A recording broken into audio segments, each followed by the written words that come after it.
Hello students, we are doing capital structure, okay, and financial management. So structure, what does it mean?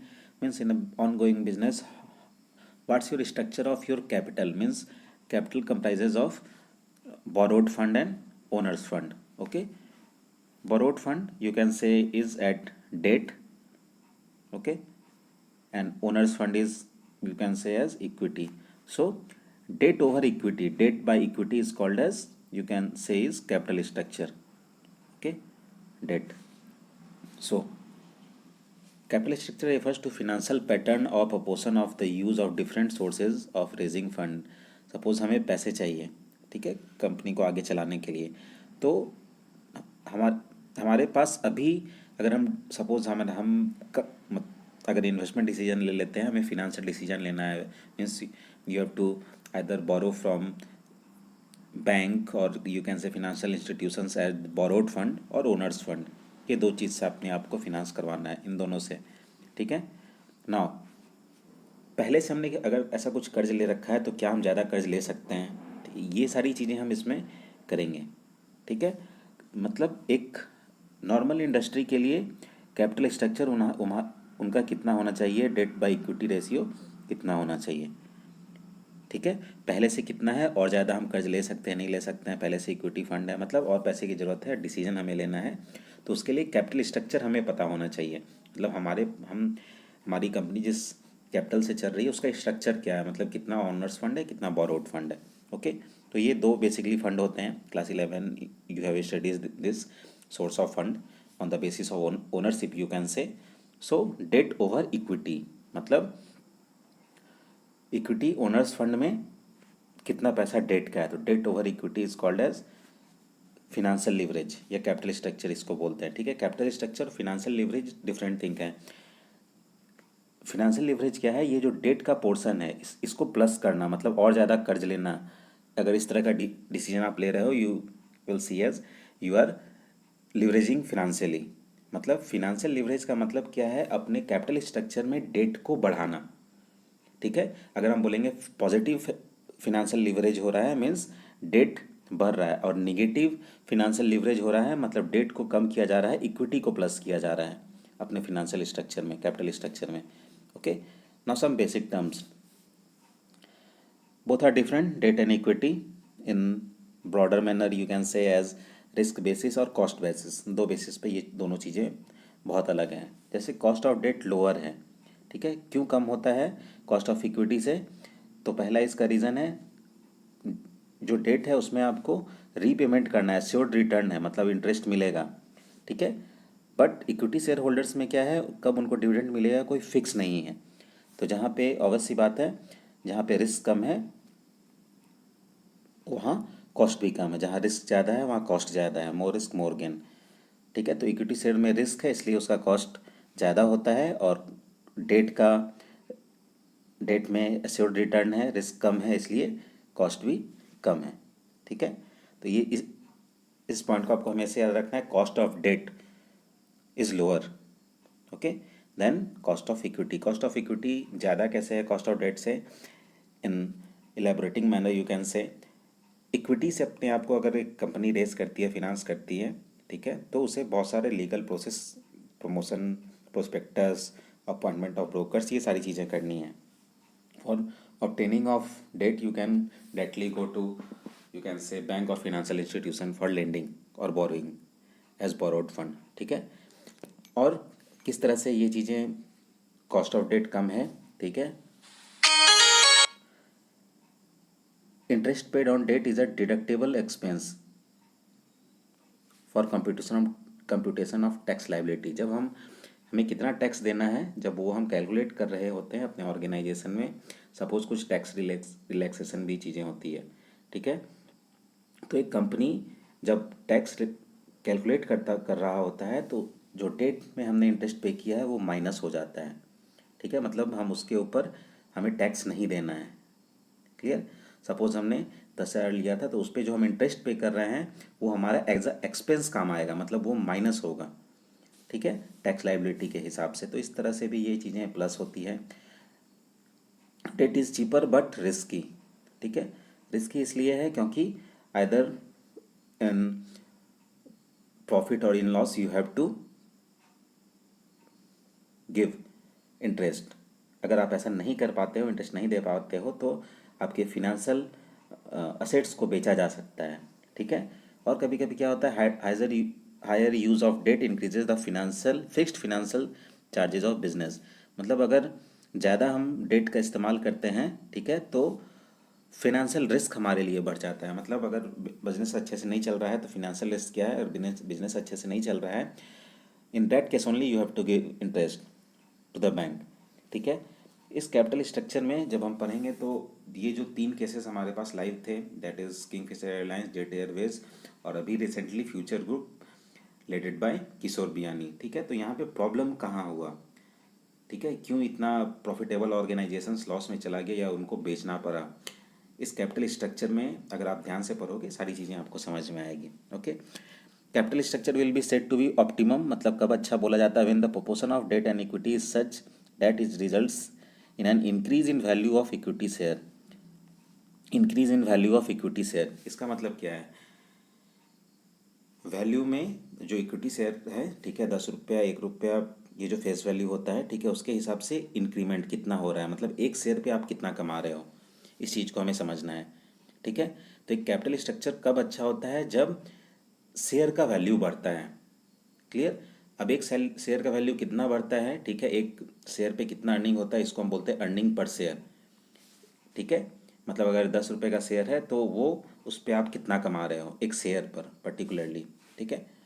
Now EPS equal to net income, मतलब इसको हम बोल सकते हैं earning after tax and interest.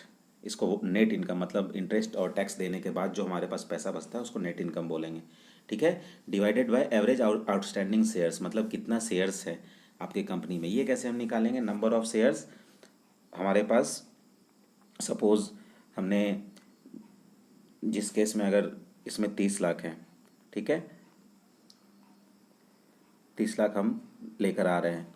अब इस चीज़ को समझना है, 30 लाख इक्विटी शेयर्स अगर हम कर रहे हैं और फेस वैल्यू 10 रुपये है, तो टोटल जितना आपका अमाउंट है divided by number of divided by face value. ठीक है। मीन्स सपोज यहाँ पर 30 लाख टोटल फंड यूज़ किया जा रहा है, इस केस में ध्यान से देखना है। ठीक है। तो यहाँ पे इक्विटी शेयर कितना होगा, 30 लाख, और बेसिक एक शेयर का वैल्यू कितना है, 10 रुपये। ठीक है। तो 30 लाख डिवाइडेड बाई 10 आप करोगे तो आपको एक शेयर का हिसाब किताब पता चल जाएगा। ठीक है। सो ये हमारा केस है। In that you can see total fund एक कंपनी को चाहिए 30 लाख, इंटरेस्ट उसे पे करना है, इंटरेस्ट मीन्स डेट के ऊपर इंटरेस्ट। ठीक है। 10%, टैक्स 30% टैक्स आपको देना है। ठीक है। ईबीआईटी मतलब earning before interest and tax, मतलब कंपनी को अर्निंग कितना हुआ है, तो 4 लाख का अर्निंग हुआ है। ठीक है। 3 केसेस में, ठीक है, हमारे पास 3 केसेस है। पहले वाले में डेट 0 है, कैलकुलेट करेंगे जब हम टोटली फिनांस कराते हैं 30 लाख को इक्विटी के थ्रू, को पहला केस होगा। सेकंड सिचुएशन क्या है, out of 30 lakh you are using debt as 10 lakhs, मतलब यहाँ पे 20 लाख का इक्विटी है सेकंड वाले केस में, और 10 लाख का डेट है।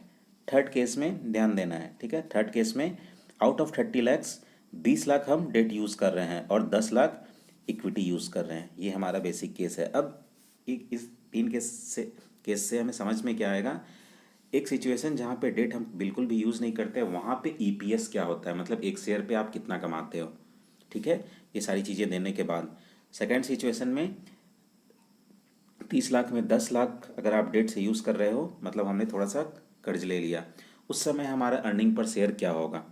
ठीक है। और थर्ड सिचुएशन जब हम 30 लाख में 20 lakh as a debt use करेंगे और 10 लाख मतलब इक्विटी कम हो गया। ठीक है।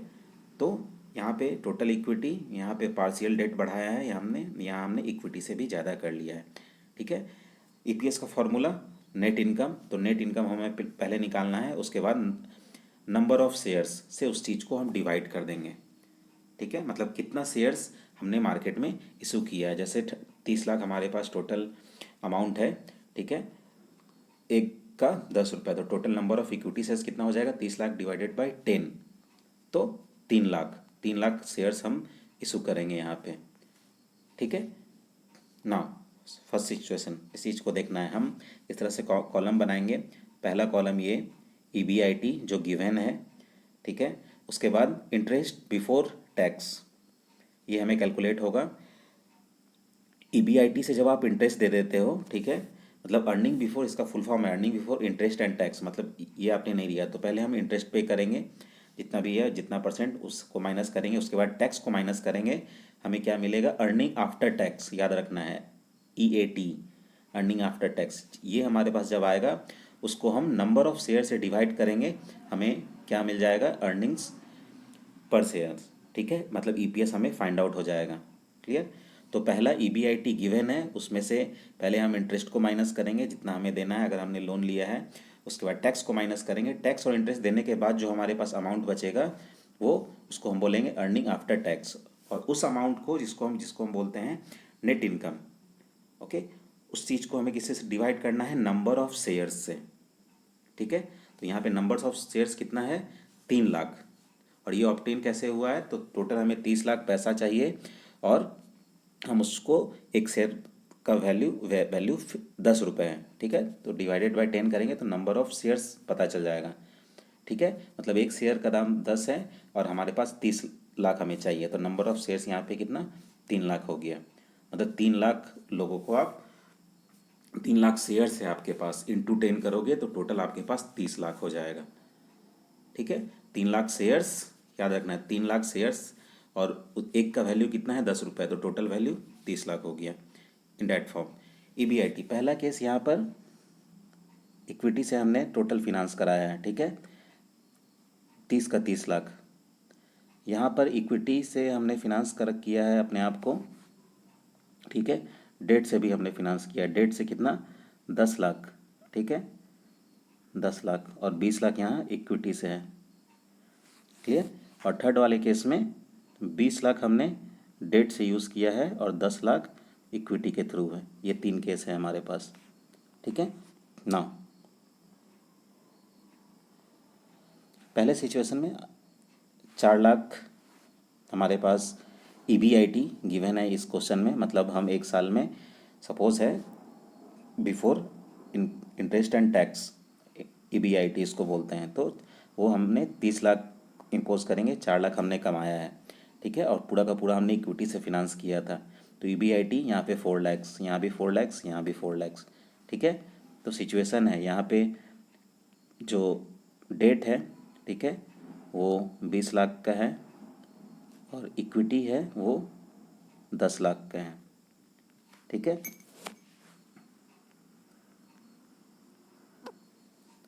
नाउ पहले केस में इंटरेस्ट यहाँ पे 0 क्यों है, नील क्यों है, क्योंकि यहाँ पर हम पूरा का पूरा फिनांस अपने आप को इक्विटी से कर रहे हैं, 30 का 30 लाख, ठीक है। और यहाँ इक्विटी 20 लाख है और इक्विटी डेट 10 लाख है, ठीक है। सेकंड वाले के फर्स्ट वाले केस में इंटरेस्ट 0 है, ध्यान से देखते जाना है, तो हमारे पास 4 लाख आ गया, ठीक है। उसके बाद इंटरेस्ट कितना है, इंटरेस्ट नहीं, टैक्स कितना है, 30%, तो 4 लाख का 30% करोगे 1,20,000 आपके पास आ गया, ठीक है। 1,20,000 आपको टैक्स देना पड़ेगा, तो 4 लाख में से टैक्स माइनस करोगे, मतलब 1,20,000 देना है टैक्स आपको, 4 लाख में से कितना आपके पास बच जाएगा, 2,80,000, डैट इज़ EAT, ये याद रखना है, ठीक है। 2,80,000 आया टैक्स और इंटरेस्ट देने के बाद, पहले केस में जहाँ हमने टोटली इक्विटी से अपने आप को फिनांस किया है, ठीक है। और टोटल नंबर ऑफ शेयर्स कितने हैं जो हमने कैलकुलेट किया था by dividing 10, that is 3 lakhs। Okay, तो EPS क्या है, total income divided by number of shares, तो total income earning after tax कितना है, 2,80,000 divided by 3 lakhs, you will get 0.93। दूसरा केस 4 लाख हमारा EBIT है, इसमें से हमने यहाँ पे डेट भी यूज़ किया है, ठीक है। डेट कितना यूज़ किया है, 10 लाख, ठीक है। तो 10 लाख का इंटरेस्ट कितना है, 10%, तो 10 लाख का 10% डैट इज़ 1 लाख, ठीक है। ये आपने इंटरेस्ट 1 लाख दे दिया, बचा कितना, 3 लाख, 3 लाख, इस पर आपको टैक्स भी देना है, कितना, 30% टैक्स रेट है, ओके। सो 3 लाख का 30% करेंगे तो 90,000, 90,000 टैक्स दे दोगे, बचा कितना, इंटरेस्ट आफ्टर टैक्स 2,10,000, ठीक है। 2,10,000 को ये हमारा नेट इनकम हो गया 2,10,000। अब 2,10,000 को हम नंबर ऑफ शेयर्स से डिवाइड करेंगे, तो नंबर्स ऑफ शेयर्स यहाँ पे क्या है, इक्विटी कम हो गया है, ठीक है। इक्विटी हमने 20 लाख से फिनांस कराया था, ठीक है। 20 लाख डिवाइडेड बाय 10 करोगे तो 2 लाख आएगा, तो 2 लाख से हमने डिवाइड कर दिया, मतलब ईपीएस का फॉर्मूला है net income by number of shares, तो इस केस में नंबर ऑफ शेयर 2 लाख हो गए हैं, ठीक है। थर्ड केस में हम ईपीएस कैलकुलेट कर लेते हैं कितना होगा। थर्ड केस में क्या है, 20 लाख है हमारे पास टोटल, ठीक है। इक्विटी कितना हो गया, 10 लाख, ठीक है। 10 lakh divided 10 that is 1 lakh. वापस से करते हैं, यहाँ पे ईपीएस आप कैलकुलेट करोगे, मतलब नेट इनकम हमारा 2,10,000 आया है और total outstanding shares number of shares कितने हैं, 2 लाख है। डिवाइड करेंगे हमें ईपीएस कितना मिलेगा, 1.05।